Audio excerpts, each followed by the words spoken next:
Hi guys, it's Jen, and we are back talking about some of my least favorite exercises.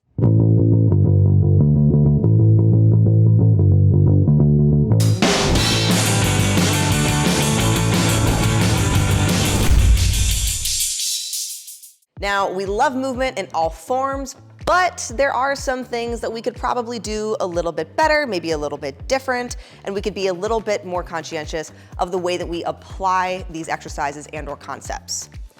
My first least favorite exercise is going to be burpees. They're fine with very, very limited equipment, but most of us are going to a gym, most of us have access to something. So burpees are just gonna be very high impact. They're gonna tucker you out. They're gonna fry your central nervous system. There's just a lot of different ways that we can get the cardio aspect in and get more benefit with muscle building instead of just the kind of random cardio. My second least favorite exercise is more of a concept. It is adding in HIIT, which is high intensity interval training, without any kind of periodization or purpose.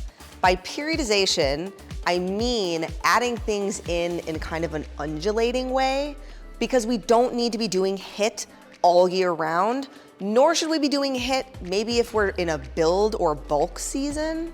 We don't need to be doing that kind of really high intensity exercise that is going to be burning more calories when we're trying to hold on to those calories when we are in a build season. So we love HIIT, we love cardio, we love conditioning, but it should be applied in an intelligent manner. Moving on to number 3 is going to be anything on top of a BOSU ball. It does not make it harder. I mean, it does make it harder, but not in an efficient manner. If we're standing on top of a BOSU ball and we're trying to do bicep curls, we might have to use a lighter weight. So do you want to curl 10 pounds? Or do you want to curl 15 pounds? The additional stability of being on solid ground is going to give you an advantage to be a little bit stronger than trying to shake around on top of a BOSU ball. I don't like squats, lunges, anything of that sort, because we don't live life that way.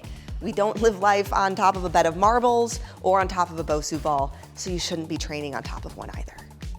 Number 4, it's a huge pet peeve of mine, side bends.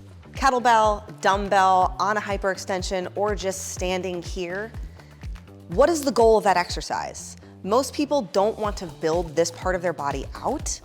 And if we're using a dumbbell to make your obliques stronger, it might make them bigger and give you a little bit more of that straight up and down look, when so many of us are going more for that hourglass figure. So we don't need to do side bends. Just from like a hypertrophy and ratio standpoint, we don't need to build those out.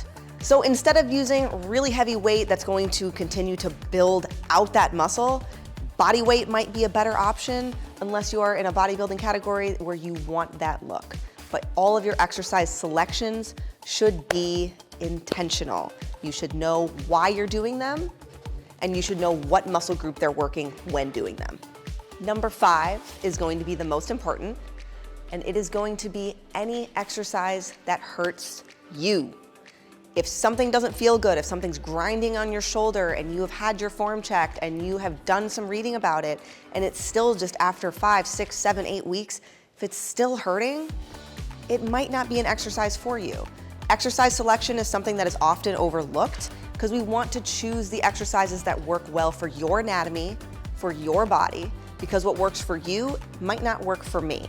For example, dips, like tricep dips, those just hurt my collarbones. I've just decided that that is not a great tricep exercise for me, but there's plenty of other options like a tricep push down, dumbbell kickbacks, tons of other choices that you can make that aren't going to hurt you, because in the long run, it's not no pain, no gain, it's no pain, all gain.